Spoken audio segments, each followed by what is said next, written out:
Assalamualaikum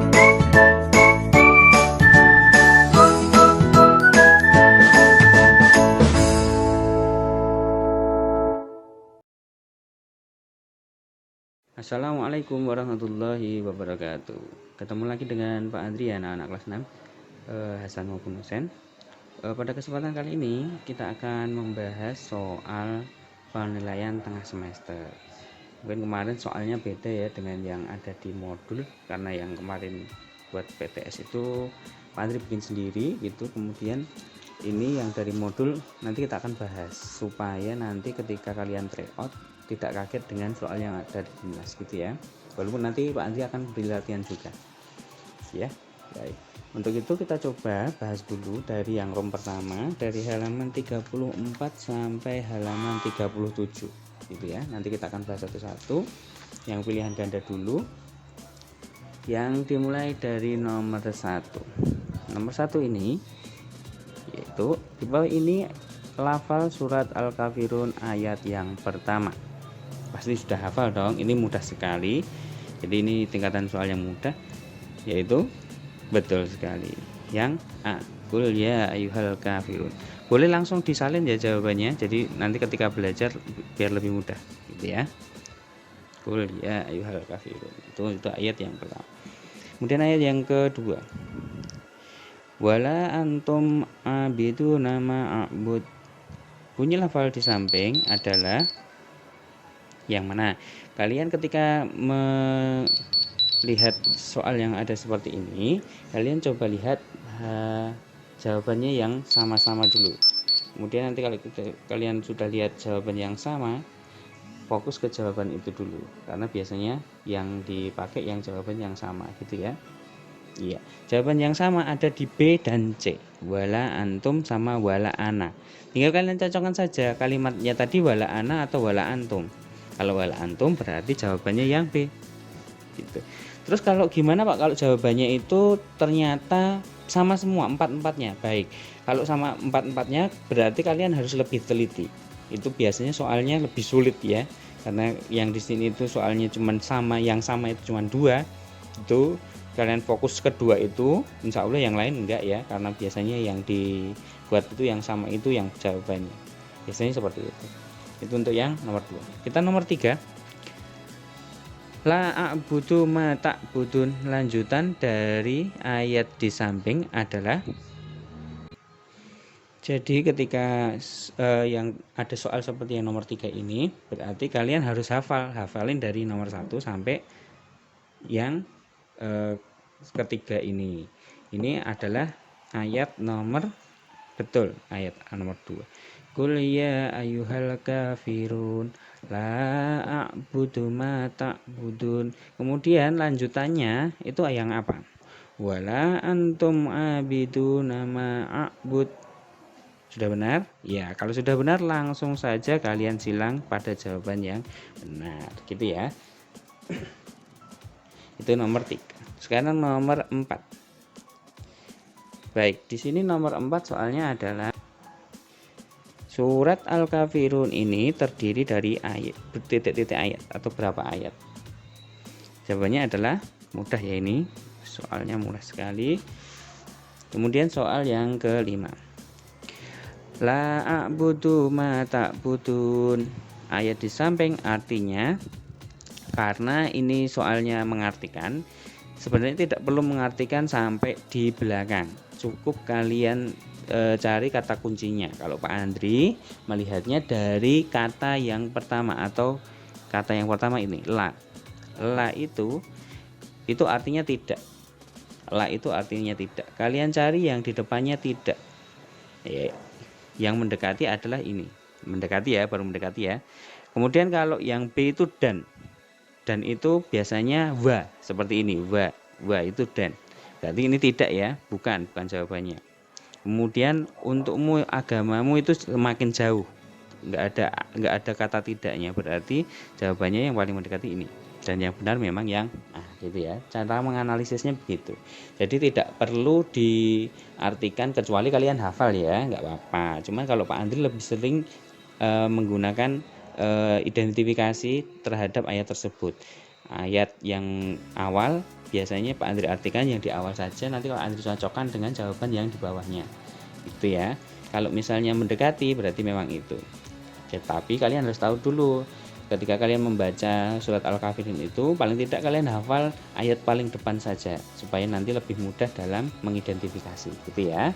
Oke, lanjut ke ayat yang ayat ke nomor yang 6. Nomor 6 itu adalah surat Al-Kafirun ini ditujukan kepada titik-titik. Yang pertama Rasulullah, kemudian ada orang kafir, orang mukmin, orang munafik.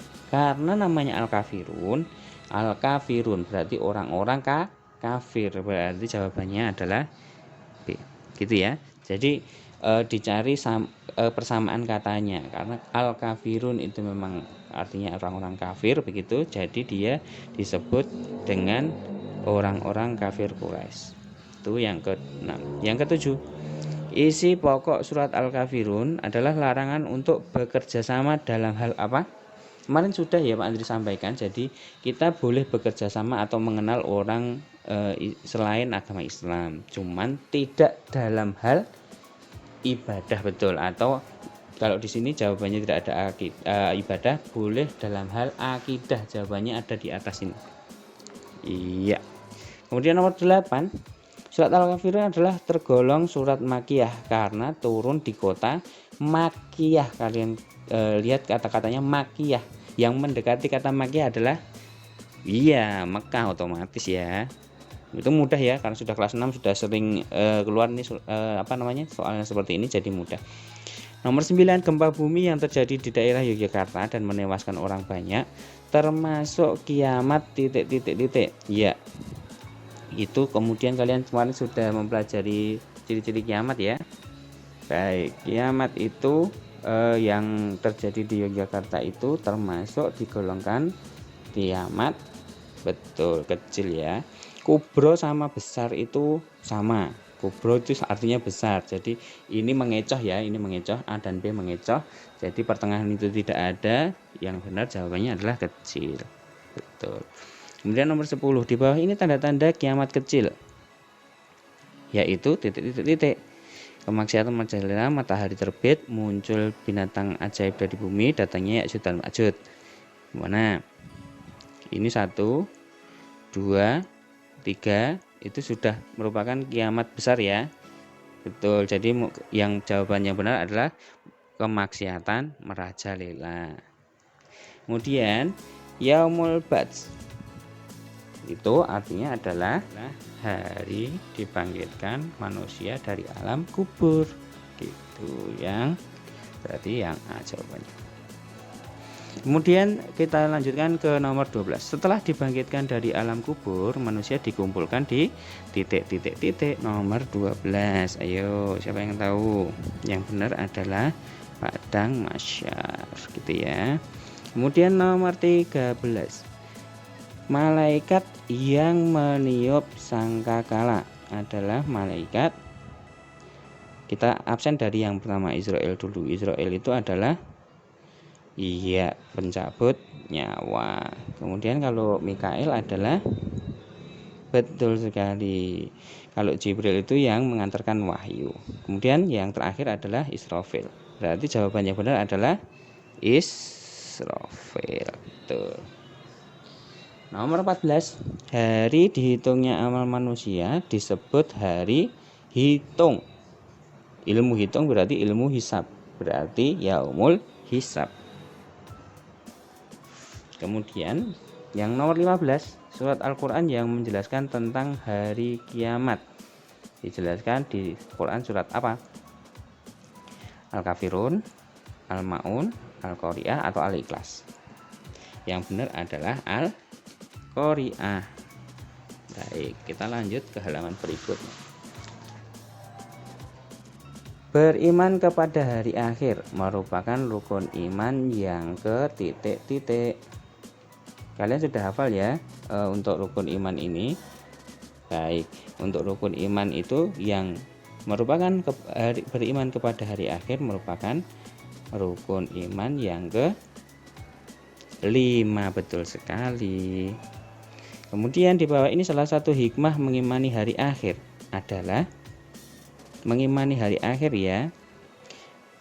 jadi jujur atau malah jadi gelisah atau malah mengumpulkan harta sebanyak-banyaknya atau malah was-was.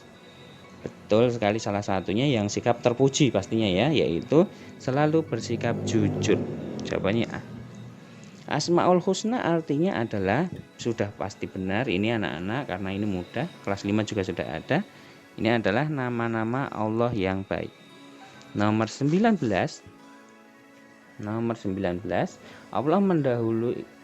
Allah maha mendahului atas apa yang diciptakan. Maka Allah memiliki nama titik-titik. Jawabannya adalah yang A. Itu mudah ya ini, karena kemarin sudah dihafalkan anak-anak, Pak Andri suruh untuk menghafal gitu ya, mudah jadi. Baik, untuk nomor yang 22, Allah adalah tempat bergantung semua makhluk ciptaannya. Hal tersebut terjadi karena Allah memiliki Asmaul Husna. Ingat, yang tempat bergantung adalah As-Somad, karena As-Somad ini artinya maha dibutuhkan. Jadi memang Allah merupakan tempat bergantung karena selalu dibutuhkan gitu ya. Baik, kemudian kita lanjutkan ke nomor 23. Berikut ini adalah perilaku yang mencerminkan keyakinan bahwa Allah memiliki sifat Al-Muqaddim. Al-Muqaddim tadi apa? Betul sekali, Al-Muqaddim adalah betul.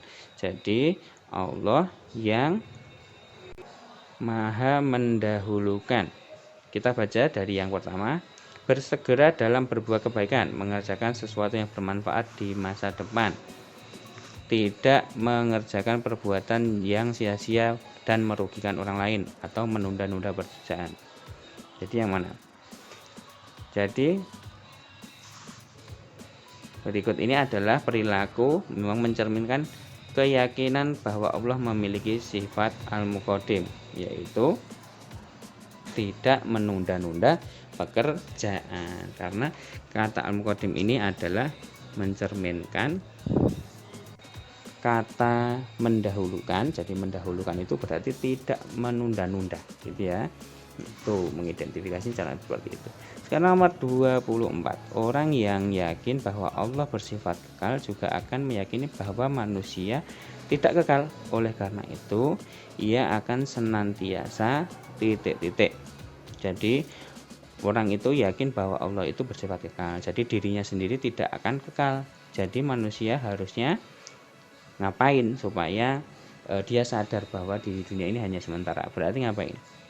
A. Bekerja, tetap bekerja dengan mengumpulkan harta yang sebanyak-banyaknya mungkin, atau beramal soleh, atau mengumpulkan harta benda. Ini sama ya, inti dari A, B, D itu sama. Yang berbeda sendiri adalah C. Jadi karena hidupnya cuma sementara di dunia ini, jadi diperbanyak amal soleh. Betul sekali. Nomor 25. Nama-nama indah Allah yang dimiliki Allah merupakan titik-titik sifat kesempurnaan Allah, kelebihan Allah, keutamaan Allah, atau kelemahan Allah. Jadi yang benar adalah sifat kesempurnaan Allah gitu ya. Itu yang Rom 1. Kemudian nanti kalian coba kerjakan untuk yang Rom 2 ya anak-anak semuanya. Jadi dikerjakan yang Rom 2, nanti akan Pak Andri bahas lagi di video berikutnya gitu ya. Tapi kalian kerjakan dulu. Nanti Pak Andri akan coba membuat video lagi seperti ini untuk membahas, untuk mencocokkan jawaban kalian benar atau salah. Demikian pertemuan kali ini tentang pembahasan soal PTS. Semoga bermanfaat dan membantu kalian dalam belajar. Ingat pesan Pak Andri selalu, jaga protokol kesehatan, cuci tangan, pakai masker, dan jangan tinggalkan sholat sunnah maupun sholat wajibnya. Pak Andri akhiri pertemuan hari ini. Assalamualaikum warahmatullahi wabarakatuh. SD Muhammadiyah Klaten Utara, cerdas, kreatif, berakhlak mulia.